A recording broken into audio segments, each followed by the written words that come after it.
Title: How Setting Boundaries Improves Your Relationships. Format: educational, psychological. Script: tone: warm, insightful, and practical.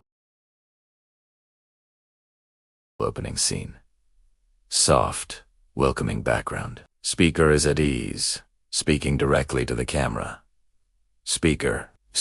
Think about the healthiest relationship you know. Maybe it's a friendship, a partnership, or a family bond. What makes it work so well? Chances are, there's a sense of mutual respect, understanding, and space to be yourself. That doesn't happen by accident. Often, it's the result of something many of us struggle with. Setting boundaries. Visual. Text appears on screen. What are boundaries? Speaker. Let's clarify what boundaries really are. They're not walls to keep people out. They're more like gates or even welcome signs that define where you end and someone else begins. Boundaries are the limits you set around your time, energy, emotions, and values. They communicate. This is what works for me. This is what I need to stay healthy and engaged. Cut to simple animation illustrating personal space with gentle, clear lines. Speaker.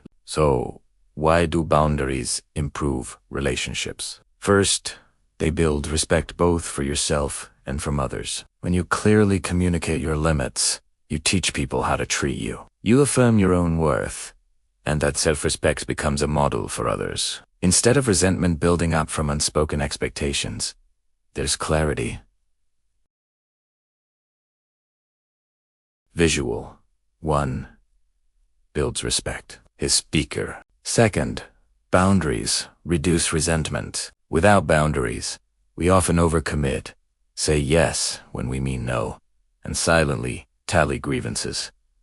Over time, that erodes connection. A simple, kind boundary like, I can't take calls during my family dinner time, but let's connect tomorrow, preserves your energy and prevents that slow burn frustration. Visual. 2. Reduces resentment. Speaker. Third, they create safety and predictability. Healthy relationships thrive on trust. When both parties understand each other's limits, there's less guessing, less anxiety, and more emotional safety. It's easier to be vulnerable when you know your limits will be honored. Visual. 3.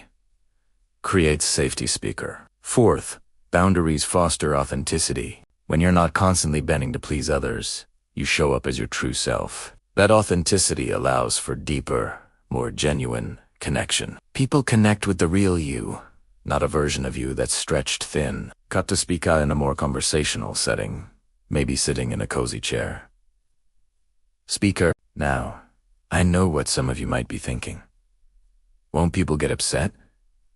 Won't it feel selfish? It's true, setting boundaries can feel uncomfortable at first, especially if you're used to putting others first. But think of it this way.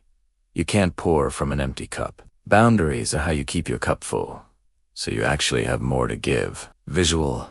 Graphic of a cup being refilled. A speaker. So how do you start? 1. Get clear with yourself. What drains you? What energizes you? Where do you need space or a change? 2. Communicate kindly and clearly. Use I statements. I need, I feel, I'm unable to. 3. Be consistent. Boundaries aren't one-time declarations. They're practices. 4. Expect some adjustment from yourself and others. It's a new muscle you're building. Visual. Quick text summary of the 4 steps. Speaker. Remember, boundaries aren't about control. They're about care for yourself and care for the relationship. The people who are meant to be in your life will respect them. In fact, they'll likely feel more secure, respected, and free to set their own boundaries in return. Final scene. Speaker standing in a relaxed, open space. A speaker. Healthy boundaries transform relationships from sources of stress into sources of support. They turn unclear, exhausting dynamics into clear, loving connections. So take a small step this week. Identify one gentle boundary you need to set. Communicate it with kindness, and watch how it opens the door to more honest, respectful, and fulfilling relationships. Visual on screen. Your boundaries are the foundation of your healthy relationships. Speaker, thanks for watching. Here's to building connections that truly nourish you. Like, subscribe, and follow for more English vocabulary videos. Make it American or British style. Do you want me to do that next? Like, subscribe to Bellacon, our channel, to watch more such videos.